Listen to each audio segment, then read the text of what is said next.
Any questions? Okay, so then the next question is, when does welfare start? It starts in the midst of a calamity. Anybody want to? No wrong answers.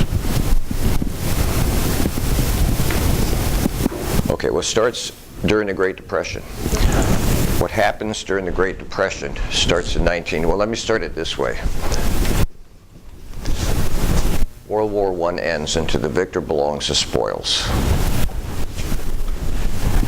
And so wealth pours into this country. And people are hoping to have a way to get some of this wealth. So there's 4 ways you can get wealth. You can work hard for a living and save your money. And that won't make you real wealthy, but you can work hard for your living and save your money. Or you can save your money and you can start a business. And if it's successful, you can make good money. Of course, if it fails, you lose your investment, but that's up to you, and it's up to the market and your ideas for investment, et cetera, et cetera. Or if you have some excess capital, you can invest in someone else's business that you think has a great idea. Or if you don't want to trust a single person, you can invest in something called the stock market. And you can invest in either one company that way, or you can invest in, say, mutual funds, where we have a number of companies that do the same thing, and we have broad-based investments where you cover yourself from one end of the market. We have communications, we have transportation, we have medical, whatever. And you try and make wealth that way. But you can make wealth as long as you have a little extra capital. It depends. So, at the end of World War I, banks realized that there was a way to make wealth. That they were just one of the entities, but this is also one of the reasons why the market collapsed. So, when you buy, do you all have cars? I mean, do you make car payments? When you buy a car and you make payments, you don't own the car. You get to drive the car. If you fail to make the payment, you end up turning the car back, and it ruins your credit. Okay. The same thing if you own a house. You can put money up to get title to the house, but you don't own the house till you pay off the house. If you fail to pay mortgage payments, they take the house back. So the bank decided, because the market was a good place for people to make money, they said, well, we'll sell stocks to people who don't have enough money to outright buy a stock. So let's say the stock cost $1. And they said, well, I'll tell you what, we'll sell you a stock, like we sell you a car, like I sell you a house, and you give me 10 cents on the dollar. And that's called margins. And I'll give you the stock, but you don't own it till you pay the other 90 cents. People said, great. So on paper, say I came with $1 and I could buy stocks on margin, I could get 10 shares. But it's only on paper. But if you add it up, it's worth $10, but I still owe you $9.10. Everybody with me on that? And so what would happen then is, as the market grew and wealth grew, and these stocks went up in value, people would cash in some of it and buy more stock on margins, because the bigger your portfolio, the more wealth you had on paper. And that's what people did till 1929. And then the market, for whatever reason, a lot of variable reasons, ran out of steam, and the bank said, well, we loaned you these stocks on good faith, and now that everybody's about to lose the value, we want you to pay us back. So you either pay the loan for the mortgage, you pay the loan on the car, or you default on it. And so what happened then was people defaulted.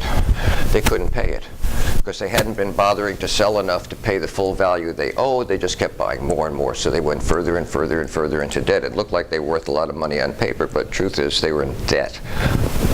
A large amount of debt, and when the debt came due, they couldn't pay it off, and so you gave the stock back to the bank. The bank's not going to lose money. That stock was still worth something. It's like when you defaulted on the house in 2008. You bought a house for $250,000. It was really worth only $110,000, and the bank said, fine, we'll take the house back, and they put it in the house pool, and they've been waiting all this time, and now they're selling them out again. So they made money off of you. You lost your shirt. They made money. They got the house back. That's like double dipping. And then when the market calms down, then they can sell the house again, so they get another set from it, and you're on the hook to pay for it. And as long as the market is level, you're working, you can pay for it. The house is yours once it's paid off. So what happens then is, the market runs out of steam for a variety of reasons, and the bank called for the stocks, the margins. People couldn't pay them. Literally overnight, 25% of Americans are unemployed. And the reason for that is business owners went into the market the same way.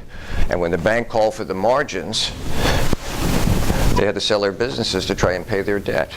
Well, someone sells their business and they have 10 employees, you don't get fired, you just lose your job. Your job ceases to exist. And this is what's called the Great Depression. 25% of working Americans unemployed overnight. What are we going to do? Well, you can't have people starving in the streets, so we had government help programs. Everybody understand that?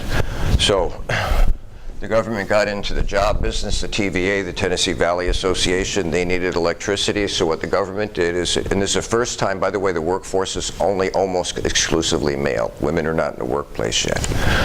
So the government says, you know what? We can help you out, but if you don't live here, this is where the job is. So the first time the American workforce becomes fully mobile. And maybe you come from Florida, you go up here and they build some bunks, you live there, they give you some money, it's enough to pay your rent, you have a little left over, you send it home to mama, but there's not enough for mama to support herself and the kids. So the government has this, they have the CCC program for young people in college, we had the Hoover Dam out here. And so some people are back in the employment section. There's some wealth being generated. The government is paying for this. And some money's being sent back to mama, but there's not enough.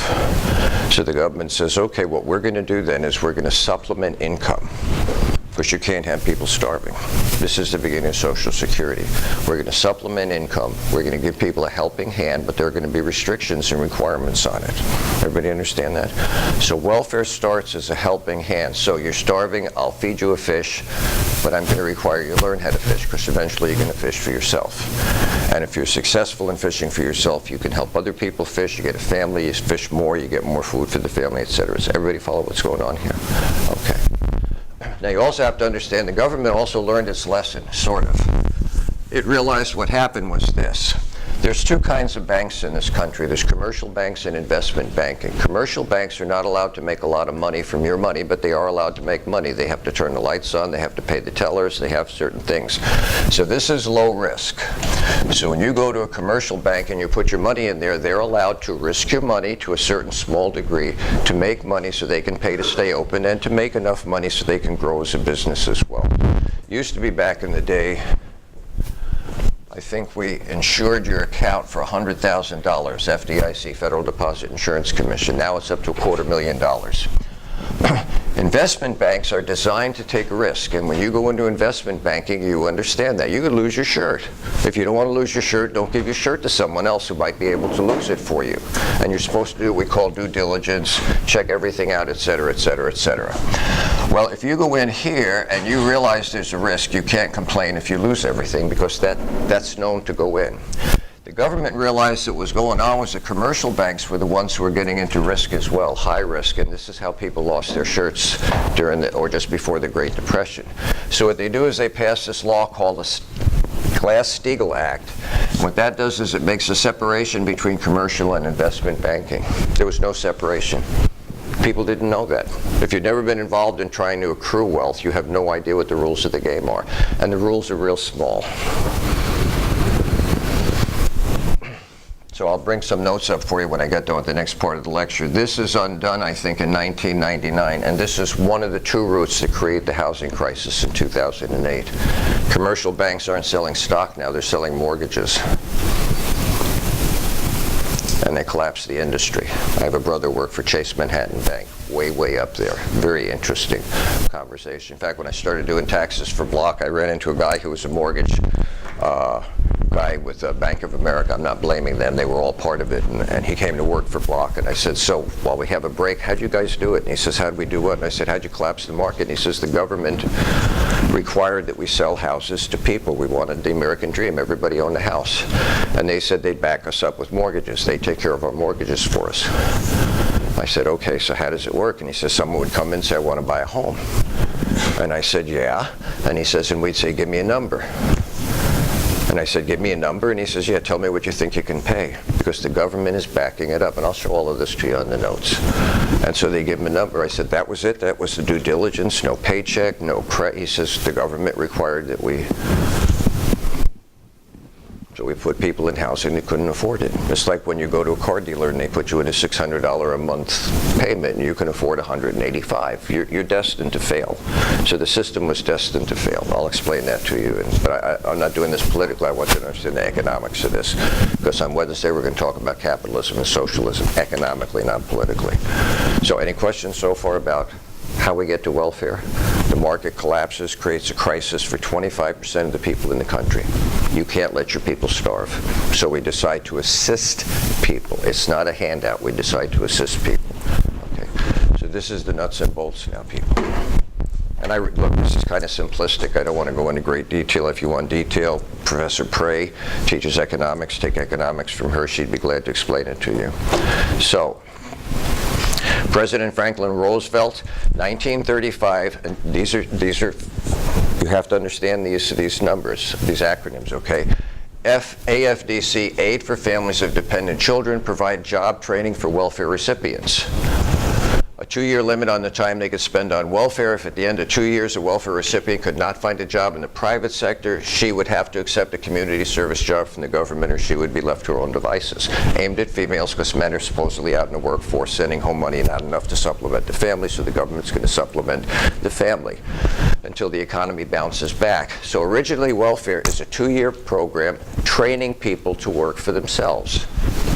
At the end of 2 years, you had to try and find a job. If you couldn't find one in the private sector, well, we had no idea the Great Depression would last 10 years. So people who got in at the beginning of the Great Depression became the core of what we call civil service. The government employed them. Someone's got to manage welfare, and as more and more people applied for welfare, had to be managed to a greater and greater degree. After 2 years, you get a job. If you can't find a job in the private sector, we'll let the government employ you. 10 years later, 1939, World War II breaks out. 14 million men put on uniforms. Guess who goes to factories and builds bombers and machine guns? Women do. We have trained you. Now we're going to cross-train you, and you're finally in the workforce. Well, until the end of the war, and then we told you to go back to the farm and have children, and you rebelled. Yes. But this is the beginning of the gestation or the growth of how the workforce changes as a result of a great calamity called the Great Depression. So welfare in its original design is a helping hand, gives you training. Think about it. If an older person is in class, unless they've never gone to college before, they're probably here to increase their education because it may open up the pay scale for them, or to get cross-trained in one of the 5 areas that we think right now is going to be profitable for people to be trained in. Healthcare, engineering, finances, technology. I forget what the 5th one is, but we think those are growing areas if you get trained in those. In fact, if you get an engineering degree in any area, mechanical, chemical, nuclear, 60 grand a year, right out the door. 80% of the world has no infrastructure. Engineers build toys. They build highways, they build subways, they build tunnels, they build electrical grids, they build sewer systems. 80% of the world has nothing. Nothing. This year we're going to produce about 72,000 engineers. India is going to produce 350,000, and India is going to produce 700,000. A drop in the bucket. In fact, if you get a degree and you learn a language and you go overseas, you not only get U.S. pay, you get overseas pay. It may be hardship pay. I can go to Mexico, and for $500 a month, I can live really good. So if you're making 80, 90, 100,000 a year and you're living on 25,000 a year, you're retiring in 20 years. But you have to go through the effort of having to learn engineering, math, science, speaking another language, or not. That was the aim then of welfare, to